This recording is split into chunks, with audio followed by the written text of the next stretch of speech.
Buen día, esta es mi propuesta de escenario de aprendizaje. La idea de esta planeación que va acorde pues a la pedagogía que se maneja en el colegio en el que yo trabajo, es el Colegio Santo Domingo Bilingüe, y la pedagogía que ellos manejan es la pedagogía conceptual. Entonces, esta pedagogía conceptual consta eh, de, bueno, inicialmente de la especificación de un propósito, un objetivo específico que acá en el documento pues, lo tengo en inglés ya por costumbre, es que allá como es un colegio bilingüe, pues estipulan que ciertas cosas sean en inglés. Yo realmente no soy bilingüe y el área de matemáticas tampoco lo es, entonces no se hace el resto en inglés, pero más que sea esto sí lo escriben todos así. Entonces el objetivo siempre se debe dejar claro y se especifica y se copia antes de iniciar con las tres fases que componen la pedagogía conceptual. Estas tres fases son la fase afectiva, la fase cognitiva y la fase expresiva. Entonces, en base a estas tres fases está construida pues esta propuesta de escenario de aprendizaje. Entonces, esta va dirigida a grado octavo y la idea, pues digamos que la relación que esto guarda con mi trabajo de grado es que la temática o lo que se pretende trabajar en esta planeación pues es reducción al absurdo y contraejemplo, esas formas de argumentar o de usar estas dos en la clase de matemáticas, pues un poquito más específicamente en geometría. Entonces los recursos que se van a usar para esto, pues vienen siendo, digamos que por parte de una construcción digital y de una construcción manual, bueno, física, dijéramoslo así, estaría GeoGebra como software de geometría dinámica y los diferentes instrumentos como regla, compás y papel para hacerlo, digamos que a mano alzada. Las diapositivas que por lo general se crean unas diapositivas de la especificación de estas frases, pero pues dado que no voy a hacer la implementación, sino que más bien voy a explicar y pues hacer el ejemplo acá. No pongo esas frases en la diapositiva, sino más bien acá. Y pues ya post-tips o, o las hojas en las que ellos van a hacer la consignación de un mini escrito, es un par de párrafos, un párrafo que a lo último se va a especificar. El objetivo es conectar al estudiante con la necesidad de argumentar y cuestionar en matemáticas, generar curiosidad y reconocimiento de sus propias ideas previas. E iniciamos con la primera fase, que es la fase afectiva. Entonces, en esta fase, que se llama siempre, será siempre verdad, la idea es que se aborden estas tres afirmaciones. Antes de ir con ella, pues explico un poco la intención de la fase afectiva y es que esta fase pretende introducir, despertar curiosidad, iniciar de una manera de pronto un poco, no de tacazo con la información como normalmente se hace en otros modelos de pronto un poco más tradicionales, y es que la clase inicia y todo inicia de una vez con copiar el título, bueno, el contenido y demás. Esto lo que pretende es que se haga como algo un poco fuera de lo usual, que despierte la curiosidad del estudiante, que le despierte esas ganas por aprender y que más que sea lo deje pensando para lo que se viene, que es la fase cognitiva. Entonces, acá se van a abordar las siguientes tres afirmaciones, se van a mencionar. La primera de ellas es todas las diagonales de un cuadrilátero se cruzan en su punto medio. La segunda afirmación es si dos ángulos son congruentes, entonces son adyacentes. Y la tercera es todo triángulo puede dividirse en dos triángulos congruentes.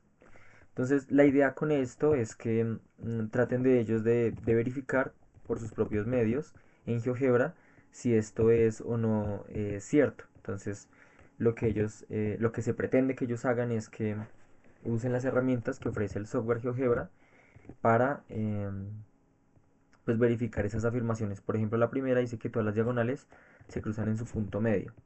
Entonces, pongo la frase acá como para tenerla en cuenta y pues lo ideal sería que ellos tengan un polígono, bueno, construyan un polígono, un cuadrilátero, y en base a ese polígono, a ese cuadrilátero que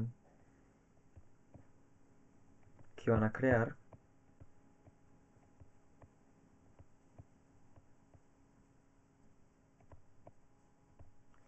pues empiecen a mirar si efectivamente las diagonales siempre se van a intersecar en un punto medio.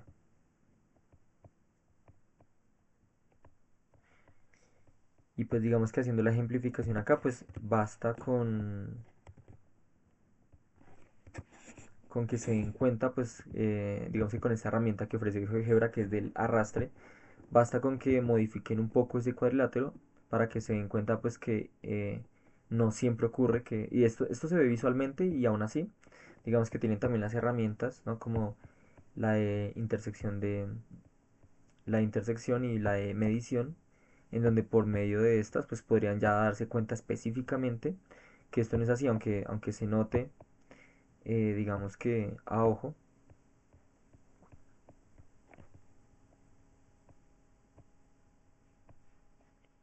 podrían darse cuenta con el uso de las herramientas pues que esto no pasa, no sucede que siempre se van a intersecar en su punto medio. Efectivamente, digamos que si uno hace el arrastre acá con algún vértice, pues estas distancias van cambiando y este tipo de exploración, dijéramoslo así, sería lo que uno pretende que ellos hagan. Y en el caso de no contar con los medios tecnológicos, pues la idea también sería que ellos hagan esa construcción que les queda de pronto un poco más sencilla porque ya es dibujar a lápiz a mano alzada o con regla y compás. em, Construcciones que les permita verificar esto o lo contrario, que les permita evidenciar que no es ese el caso. Entonces, una vez que se haga la misma exploración o actividad con estos tres, pasamos a una parte emocional. Esa parte antes no se tenía en cuenta, pero el colegio hace poco obtuvo como se internacionalizó y en ese currículo internacional pues se tiene mucho en cuenta esta parte de la parte social o emocional, ¿sí? Entonces, digamos que es un agregado ahí que antes no se tenía mucho a consideración, pues acá lo pongo como, porque igual hace parte de las planeaciones que hacemos, pero pues es digamos que una parte que culmina o finaliza esa fase afectiva y digamos que es el puente para ir de ahí a la fase cognitiva. En esa parte emocional se abordan las siguientes preguntas. La primera es: ¿qué sientes cuando no estás seguro de algo en matemáticas, de si algo en matemáticas es verdad? Lo que se pretende con esa pregunta es evidenciar pues cuáles son las emociones que ellos tienen en cuanto al desconocimiento. Si de pronto no les preocupa o les estresa o les da angustia, bueno, saber qué sensaciones genera esta parte de no estar seguros, ¿no? Esta incertidumbre. Y la segunda, han cambiado de opinión después de ver un dibujo o un ejemplo, que pues más allá de que respondan que sí o que no, pues claramente me interesa saber si sí, por qué y si no, por qué. Entonces, la idea con esta pregunta es que ellos especifiquen o evidencien o reconozcan que es posible el cambio de opinión, ojalá en la mayoría es posible el cambio de opinión y que pues este tampoco tiene nada de malo. La idea es tener la mente abierta a posibles evidencias de que la opinión de uno no siempre es la correcta, ¿sí? Y en últimos, digamos que la frase que cierra esta parte afectiva, que me la robé de un libro que me gusta mucho, es: para saber si algo es cierto en geometría. Bueno, yo la modifiqué un poco, pero la esencia de ello, la aterrizo un poco más a los estudiantes, es: para saber si algo es cierto en geometría no basta con creerlo, necesitamos pensar con argumentos, ejemplos y contraejemplos. Le quise, pues claro, modificar y agregar una partecita que iba más alineado con lo que estamos trabajando acá. Y ya con eso podemos pasar a la fase cognitiva. Esta fase es, yo creería, bueno, sí, como el eje central de la planeación o de la clase como tal, de la sesión. Sin embargo, ahorita la fase expresiva donde los estudiantes pues ya ponen en juego lo que ellos conocen también es crucial, pero digamos que aquí es donde se supone que ocurre el aprendizaje, ¿sí? Aquí es donde uno busca que haya ese aprendizaje. Entonces, la idea es que se haga una construcción del concepto y pues vamos a iniciar con, de pronto esta parte sí es un poco más tradicional porque se explicita lo que es el contraejemplo y luego se empieza a desarrollar. Sin embargo, me parece que esta estructura es pertinente, por lo menos la he usado un par de veces y ha dado buenos resultados. Y se especifica que un contraejemplo es un caso que contradice una afirmación general. En geometría suele aparecer como una figura que rompe la regla propuesta. Entonces, claro, la idea de contraejemplo digamos que siempre es algo general, pero aterrizándolo un poco más a lo que se está viendo en este caso que es geometría, pues por lo general suele ser una figura y esa figura rompe con esa regla que se propone inicialmente. eso es un contraejemplo en geometría. Entonces, ese ejemplo con el que se va a guiar, digamos que esta conceptualización, es el siguiente. Lo primero, la afirmación. Las diagonales de un cuadrilátero siempre se cortan en su punto medio. Y entonces digamos que acá lo que, obviamente esta parte no se las pongo en rojo, pero yo la resalto acá porque el problema es ese siempre. Claro, es que esto puede pasar y pueden construir un ejemplo en el que sí, pero también puede que no. Y es ahí donde este siempre juega en contra de esa afirmación. Entonces la idea es mostrar un trapecio irregular como se estaba mostrando acá, algo por el estilo, y empezar a evidenciar este tipo de cosas. Entonces la idea es que ellos lo construyan un trapecio que sea irregular y se empiecen a mirar o a señalar si las diagonales efectivamente se cortan en el punto medio. Obviamente la conclusión a la que vamos a llegar es que esa afirmación es falsa, dado que encontramos un caso en el que no, pues no sucede esta afirmación.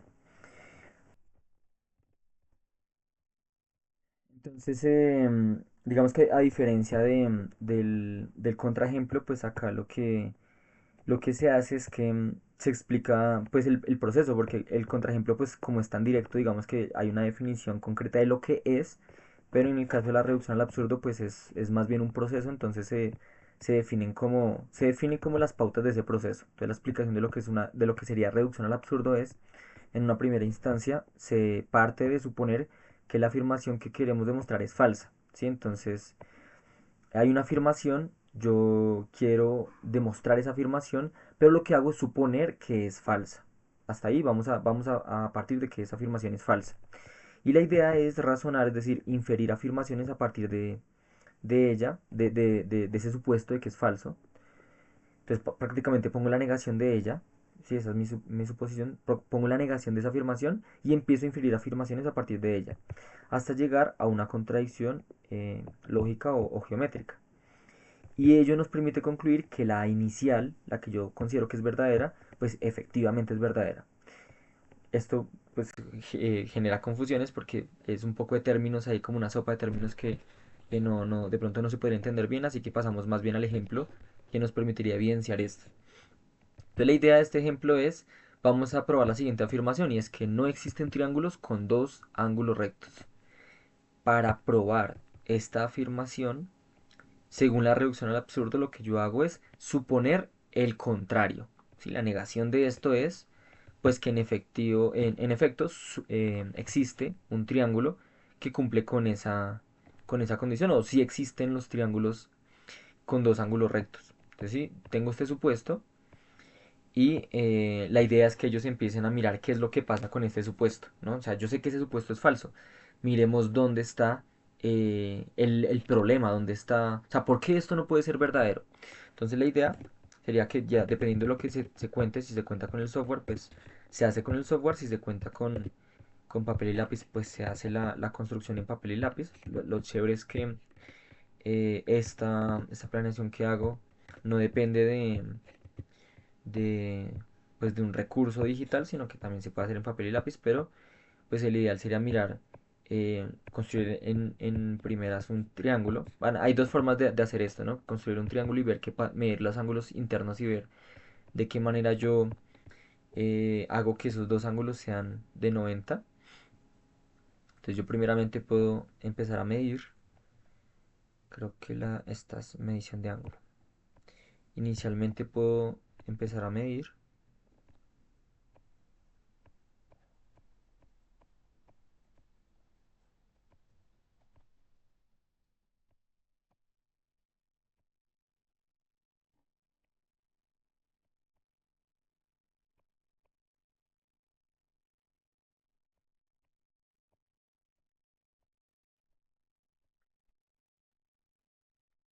Y una vez tenga ambas mediciones, pues lo que podría hacer un estudiante o uno esperaría que haga es que empiece a mover ese tercer punto que me cambia esas medidas de los ángulos. Entonces, claro, digamos que se daría cuenta que por lo menos en esta zona hace que uno de ellos sí sea de 90 y sin importar lo que haga, pues siempre que se disminuya la medida de uno, pues aumenta la del otro, pero no puede hacer que ambos aumenten al mismo tiempo. O pues sería llevarlo arriba lo que más pueda y se va a dar cuenta que por más que los abra, de todas formas nunca va a llegar a eso. O la otra forma sería que construya los ángulos rectos. Se lo podría hacer con una regla en papel y lápiz o acá con el software, con la herramienta eh, de creación de rectas y pues de rectas perpendiculares. Y con ello, ¿qué podría obtener? Pues podría obtener dos ángulos que sean rectos, pero con ello también se daría cuenta que eh, teniendo esos dos ángulos que son rectos, pues jamás va a tener ese punto de intersección que formaría el triángulo. ¿Sí? Serían por esos dos lados. Digamos que una primera parte sería que ellos se den cuenta de manera explorativa, pero otra segunda sería, digamos, ya bueno, que hay de manera escrita, de manera formal, que a mí me garantice que esto no sucede, y es que se darían cuenta que la suma de esos dos ángulos inicialmente, o sea, sin tener en cuenta el tercero, pues ya nos da 180. Si a eso le sumamos el tercero, pues nos daría más de 180. Digamos que si uno quiere ver la parte ahí formal, pues uno lo que haría es em, aludir a ese postulado en la geometría euclidiana, y es que la suma de los tres ángulos internos de un triángulo siempre es 180 grados. ¿Qué es lo que pasa? Pues que si yo ya tengo dos que me suman 180 y el tercero tiene que ser un número real positivo, pues sí o sí la suma de los tres me va a dar más de 180. Por ende, hay una violación de ese postulado y podemos llegar a concluir que esta afirmación no es cierta. Por ende, o sea, porque pasan absurdos como este, esa es la contradicción al absurdo.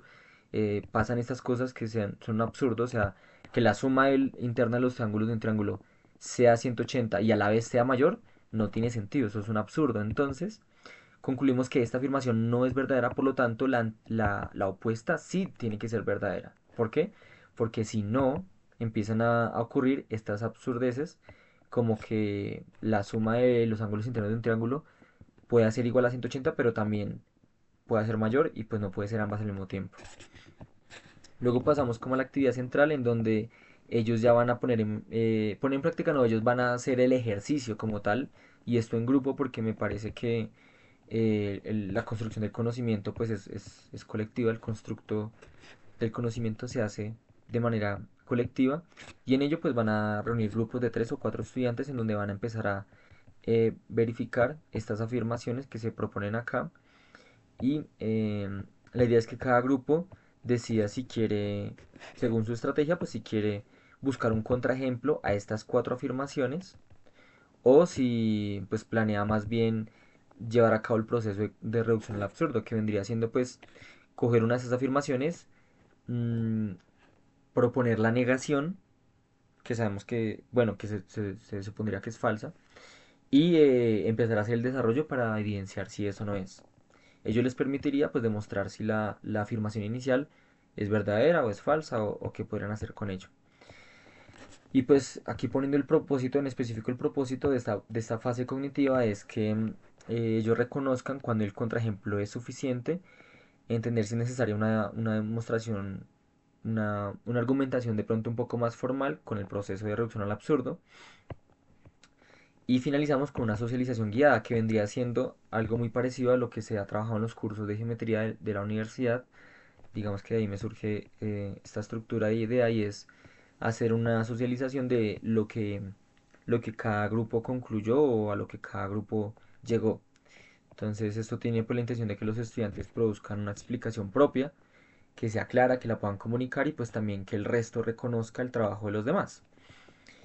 Ya para finalizar, en esta fase que es la última, que es la expresiva, cada estudiante elige una de las siguientes afirmaciones, ahí se ponen tres, y a partir de su escogencia debe producir un párrafo argumentativo donde explique si la afirmación es falsa o es verdadera. Entonces, ¿qué es lo que uno busca? Además de que ellos hagan un ejercicio geométrico, porque están en últimas visualizando, imaginando, construyendo figuras geométricas, pues también está procurando que el estudiante también busque la forma en la que va a argumentar sus ideas, porque a él se le ocurren ideas y afirmaciones, pero más allá también de comunicarlas y conjeturarlas, pues se busca que expliquen el porqué.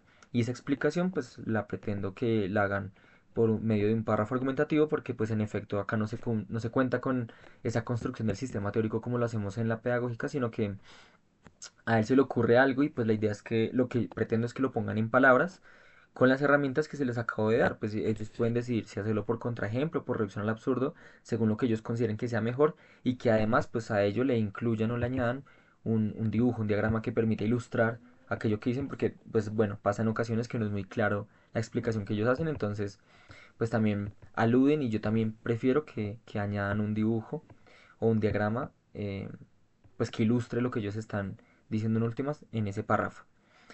Y pues las preguntas que guían, digamos, como que este proceso y que además les hago es en qué casos es más útil un contraejemplo que una demostración formal, cómo podrían usar en su cotidianidad la idea de buscar algo que contraiga una afirmación, que pues esto por lo general es en discusiones o en debates y demás. Y en últimas, qué significa argumentar en geometría más allá de hacer cálculos. Esta digamos que es de un orden ya más meta-reflexivo, pero pues también me parece valioso. Pues la conclusión a la que yo pretendo llegar con todos ellos al finalizar la sesión es que la geometría euclidiana no solo se trata de las características de las figuras, que es por lo general lo que ellos piensan, sino que es un lenguaje para pensar, refutar y demostrar. El contraejemplo en específico nos permite ser directos sin mostrar una evidencia de vea. Específicamente acá les estoy mostrando que eso no sirve. Y la reducción al absurdo nos permite concluir de una manera indirecta, pero que también es válida. Agradezco por su atención y bueno, esta sería la propuesta de escenario de aprendizaje.